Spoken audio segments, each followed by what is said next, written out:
नमस्कार दोस्तों, स्वागत है आपका मेरे चैनल पे। दोस्तों, मैंने आपको बताया था कि मलेशियन एयरफोर्स को नए फाइटर जेट चाहिए और इसके लिए तेजस फाइटर जेट सिलेक्ट हो सकता है, क्योंकि उनकी एक टीम यहाँ आने वाली है और वे तेजस फाइटर जेट के ऊपर सोर्टी भी ले सकती हैं। लेकिन अभी दोस्तों, कोरियन मीडिया के हिसाब से माने तो तेजस फाइटर जेट वे नहीं खरीदेंगे। ऐसा हम क्यों कह रहे हैं, आज इसी के ऊपर बात करेंगे। चलिए दोस्तों, शुरू करते हैं। तो दोस्तों, सबसे पहले आपको बता दें कि मलेशियन एयरफोर्स के 18 मिग 29 फाइटर जेट पुराने होते जा रहे हैं, इन्हें रिप्लेस किया जाना है। तो इसके अंदर जो सबसे ज़्यादा आगे है फाइटर जेट इस दौड़ के अंदर, वो है दोस्तों FA-50 और पाकिस्तान का JF-17 फाइटर जेट। और FA-50 साउथ कोरिया का ही एक एयरक्राफ्ट है जो लोकली वहां पर बना हुआ है।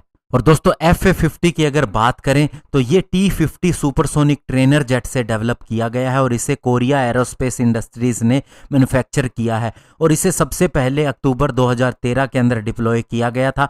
60 ऐसे एयरक्राफ्ट कोरियन एयरफोर्स के द्वारा ऑपरेट किए जाते हैं और साथ ही दोस्तों ये इराक, फिलीपींस और थाईलैंड को भी एक्सपोर्ट किया गया है।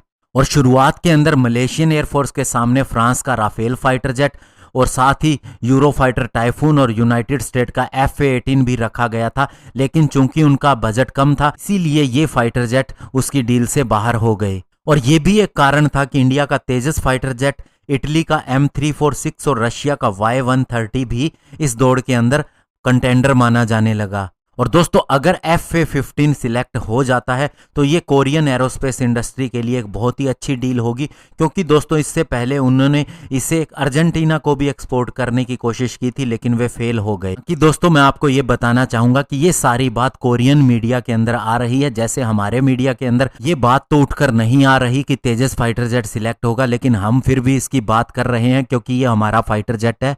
तो ऐसे ही हर मीडिया अपने आप को प्रेफरेंस देता ही है। लेकिन आपको बता दें कि FA-15 के अंदर मैक्सिमम जो पार्ट लगे हुए हैं वो ब्रिटिश ओरिजिन के हैं और यही कारण है कि अर्जेंटीना की भी डील फेल हो गई थी, क्योंकि उसके ऊपर एक रोक लगाई हुई थी ब्रिटिश गवर्नमेंट के द्वारा। और दूसरी बात दोस्तों कि मलेशियन एयरफोर्स को जिस तरह के वेपन सिस्टम की रेंज चाहिए, तो FA-15 के अंदर अगर JF-17 से कंपैरिजन किया जाए तो वैसे वेपन सिस्टम नहीं आते हैं। और JF-17 के अंदर कितनी ज़्यादा प्रॉब्लम है ये आपको भी पता है और ये सारी दुनिया को भी पता है। तो ऐसे में दोस्तों, उनके लिए सबसे सूटेबल फाइटर जेट अगर कोई है तो वो तेजस फाइटर जेट ही है और इसीलिए उनकी एयरफोर्स की टीम भी इंडिया आ रही है। और तेजस फाइटर जेट के साथ में मैक्सिमम इंडिजिनस कंटेंट उन्हें मिल जाएगा, क्योंकि दोस्तों अस्त्रा मिसाइल भी हम डेवलप कर रहे हैं और ब्रह्मोस NG मिसाइल भी हम डेवलप कर रहे हैं। और इसके अलावा फ्यूचर में अस्त्रा 2 और अस्त्रा 3 भी आने वाली है और रुद्रम मिसाइल भी, जो एंटी रेडिएशन मिसाइल है, वो भी दोस्तों इसके साथ में इंटीग्रेट हो सकती है।